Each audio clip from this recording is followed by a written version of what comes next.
fresh from Broadstairs Folk Festival, can I welcome the Bard of Broadstairs, Nick Goodall! This is my first time in Gravesend, and I love it. What a lovely bunch of people. I mean, I was kind of expecting, I don't know what to expect, but this is such a warm gathering. And so therefore it's my real pleasure to read you some poetry. Now, I need to tell you a couple of things first of all. Just done 8 nights in a row in the Broadstairs Folk Week Fringe. So that's new poems every night. Did 101. This is a near random selection from those. We drove over this afternoon with a sheaf of what I don't know, that was rubbish, didn't like that, don't like this one, I don't even remember reading this one. So here you are. Now, but they're short and they're quick, so if you don't like it, there'll be another one along in a minute. Now, to me, some poems remind us of what we have forgotten. Others show us things we don't know about, and some of them just make us laugh, and that's fine. But of late, there's been a spate of people passing off short phrases with pauses as poetry. It ain't.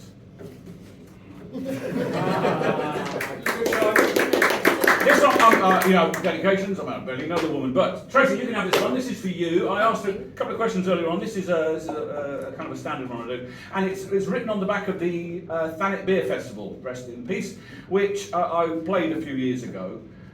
Not as a poet, that would have been suicide, or even worse, I played in a ukulele band, in front of 1,500 to 2,000 men of a certain age and hairline who were convinced that if they drank enough, they would become powerfully attractive to women. And this was based on looking in the eyes of some of these guys and what I saw. He's knocking back another pint he doesn't want, an awful sight, he thinks that he will last the night. He won't, that's what his friends know. Now his mates have got some powder, but he couldn't be more louder as his bladder starts to blow. The room's now moving round him, 2 more pints follow, down in shit. The light inside him's getting dim, he won't be going yet though. Oh, just one more, I'll get these already, mate. No, go on, here's a score, anything, because some crisps. He drops his glass, falls on his arse, can't find his bus pass, it's autopilot home. Then in his chair, kebab in hair he didn't pull, was just a dare I didn't fancy her, no. At 3 a.m, like other men who think that when they're drunk they let the pain go. Remembered shouts, knockabouts, guts in doubt. He hates to get this low, so he's reaching for a bottle of whiskey. Always talk to strangers on public transport. 9 out of 10 are dangerous and mentally disturbed, and you don't really want to get in a conversation, but just one every now and again is a genuinely fascinating person. This happened in Nantwich. This is called Robert of the Railways. The man on the seat next to me is talking to the air about trousers. 31s are too long and the seamstress's fee is far, far too expensive for scousers. No one else wears a brogue like the old days, or a slack to the knee with a sock to the knee with suspenders. They're all sport shoes or pumps, or a sandal perhaps worn when out on an alcohol bender. Well, when I used to work on the railway, we dressed smart and we also wore hats. Now there's fat girls in slacks and electrified tracks, and I used to be married to Brenda. And quickly in. True story, I recommend it. Keep up with your qualifications, learn things, try and get certificates for them. It just winds up people who love certificates more than you do. And I did this course in dementia studies. Deadly serious, I want to understand, because it's going to affect 1 in 3 of us in all likelihood if it isn't already.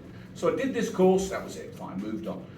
12 weeks later on, brown envelope comes in the post. I'm going, oh, that's serious. I opened it up, certificate for a dementia course that I completely forgot to do it. So this is a serious poem about dementia. Of all the stuff I have forgotten, some details never escape me. The last to leave, the air I breathe, are senses held in common. The scent of you, of morning dew, of love in laundered cotton. What sun remains through fevered fog dances through my eyes. I am not gone, just cannot find the lyrics to my song. Please know that you can only guess at what I still retain, and if I rail against the world, it is not you I hate. For at the heart of all I am, inside I'm still the same.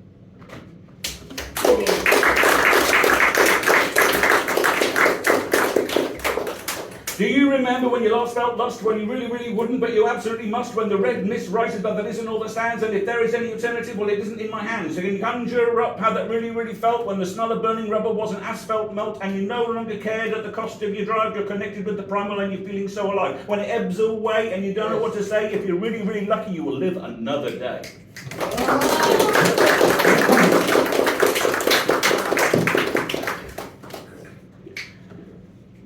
You may have heard this conversation. If you have, that's spooky. You could have just slept in the attic, with the hats and the buggy and skis and the boxes of death and forgotten. You could have made less of a scene. They could have just slept in the attic. There was space if they tidied a bit. Please excuse them, they cry at detritus. They would see that their stuff could all fit. We could have just slept in the attic, midst the boxes of papers and toys that we held until pieces fell off them. We could have dressed up like cowboys. I could have just slept in the attic, on the bed that was once only mine. Though the clown suit is no laughing matter, I could have had such a good time. I think we can all relate to this. This phrase didn't exist in the English language about 30 years ago, but now I have less than 4% remaining. No, I don't want to talk. I would rather not do any more explaining. This is creepy. I feel stalked. I have less than 3% remaining. I still don't want to talk. There's no point in you complaining. Where do I live? New York. I have less than 2% remaining.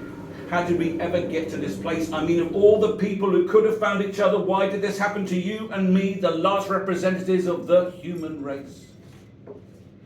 I have less than 1% remaining. Before I go, I just want to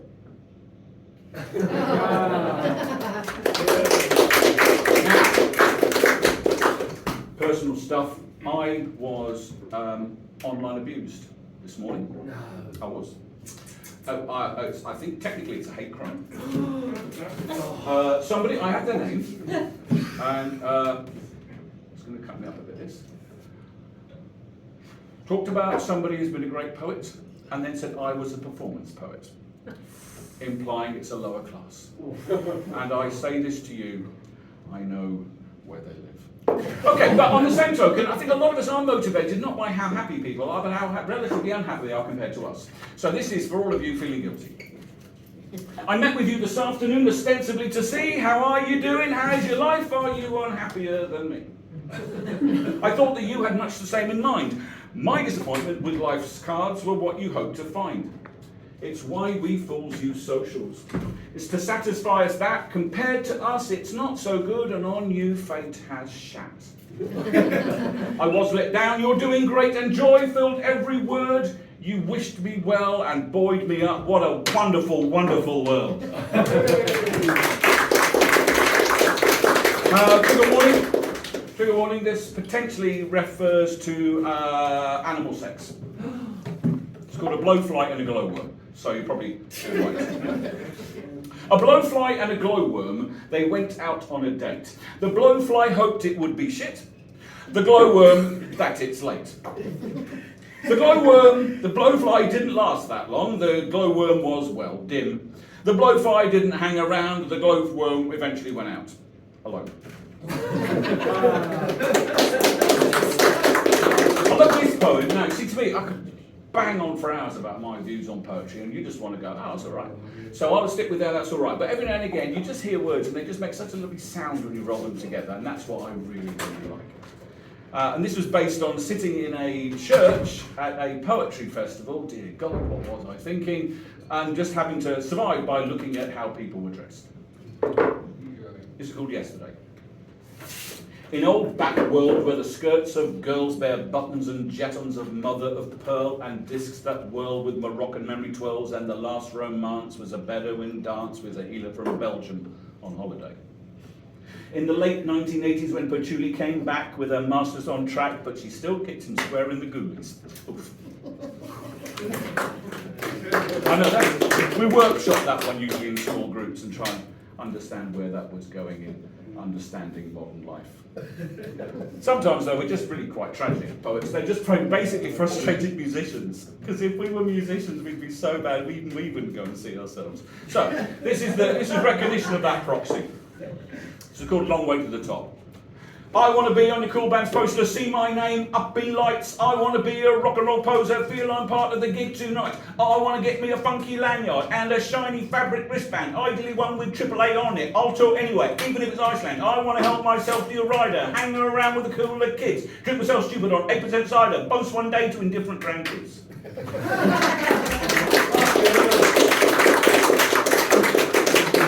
Got one to go, how are we doing? You alright? We're doing very well, you are. Fine, you've got plenty more there. Good job I bought another volume. No, I'm kidding. Okay, but when in doubt, you have to throw them a bit of raw meat, something intellectual, something that references something they claim to have read but haven't done and are worried that you're going to cross-reference it later on. This was written, I was the official poet of the Broadstairs Blues Festival as well, which is great. You get to write a poem about very little. So I thought I'd better expand it. This is called Did Not Wake Up That Morning. It requires a little bit of knowledge of Sylvia Plath. Also the fact that her husband was not a nice man. Might have been a great poet, but was not a nice man. And, sort of passing knowledge of blues meter. Can poets write the blues? There was never, ever could be a howling Ted Hughes. He married Sylvia Plath, an American. Did he wake up one morning, fear the news of his abuse, somewhat different to the fawning, really had no excuse? He was laureate. He couldn't really write My Baby's Left Me, not after that monoxide night when she left herself.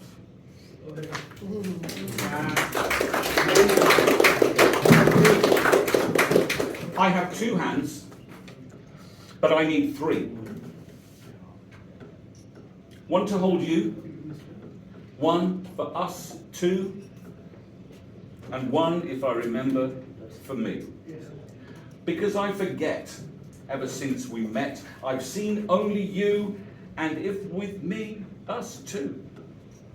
Deep in your thrall, I overlook me, and when it is we, that is all I can see, but you then wanted me more than I wanted me.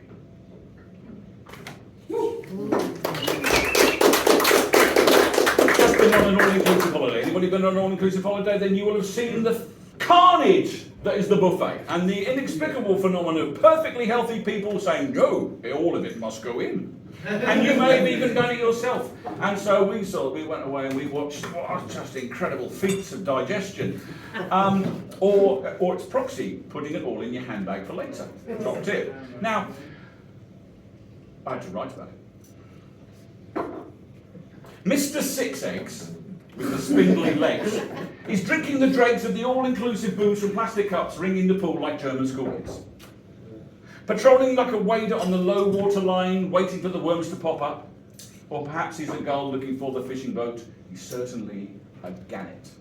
Speedos tight as drums in the Thracian sun, with bellies like boils fit to burst. What could be worst for dinner, than going for seconds and no one gets thinner? Balloon animals in bikinis, sunbathing soldiers, amputees, saved up for all the amenities, Romanians, Russians, Azerbaijanis. How much can we eat? As much as we can. When's the next serving? Oh, sod the sun, I'm not in a tan.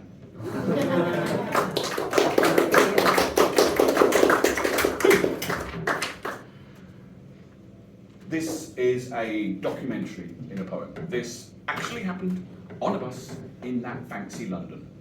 This is called Do Not Make Eye Contact.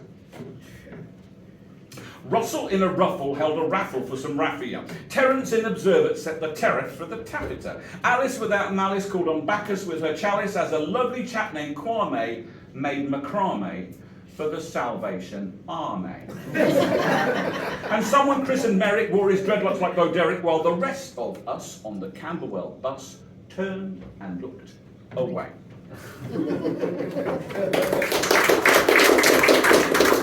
Thank you very, very, very much. There is nothing in a poet's life more warming than when somebody gets a line or says, I really like that bit, or can I have a copy of a poem, or anything like that. I had that vibe, even if you want to pretend for legal reasons you didn't enjoy any of it. So thank you very much for the welcome. Thank you for this opportunity. My name is, my nickname is Nick. Nicholas is my Nicholas name, I suppose, isn't it? No, but you'll find me at thebardofbroadstairs.com if you want, or Facebook NJGOODALL. But I try and post a poem every 2 days. One thing I am is prolific. Whether I'm any good or not, I could bury you under the weight of paper I've wasted. But listen, I've really enjoyed this. I'd like to finish. Unless you scream for a highly topical, world-famous encore, but that's entirely a matter for you. With highly topical, world-famous encore! Yeah. Secret comedy, mate. Timing. Now, this is the last poem I performed this week. It was written that morning. Okay, Goodall. Now, this is the last one I performed in the week, and I'd written it that morning, and I thought, well, it's an omen. It's called Not a Goal. Seeing Machu bloody Picchu is not a goal. Scoring for England is not a goal. Nor is an honorary degree or the keys to the city, a stranger's pity or being ultimity. 1,000 Facebook friends is not a goal. 1 million YouTube plays is not a goal. A wall of weeping women standing at my grave is not. No, it's not gold. Thank you very much, ladies and gentlemen.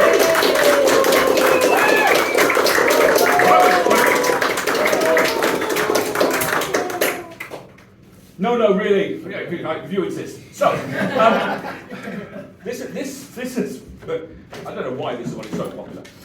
You know some of the words. You know the tune. You don't know the order I'm going to do the words in, so if you want to join in, think twice.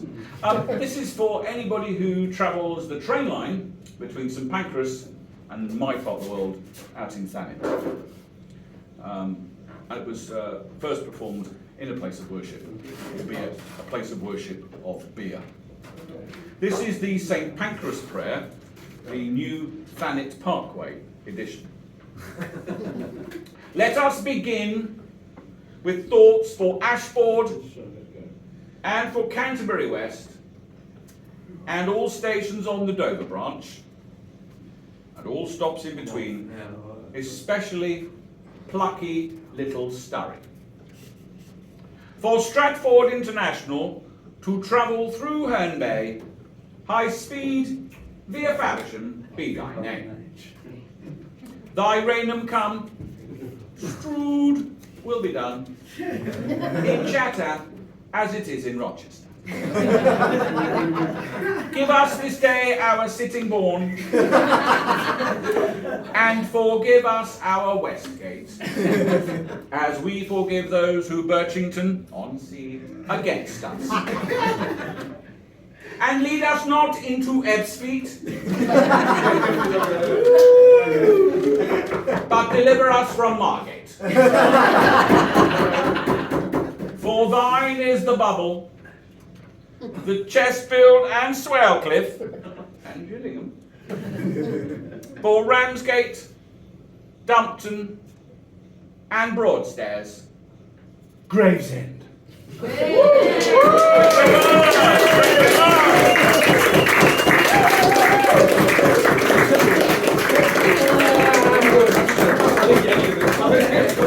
Well, thine is the honour, Nick. Nick Goodall, everybody. Thank you so much for gracing Gravesend.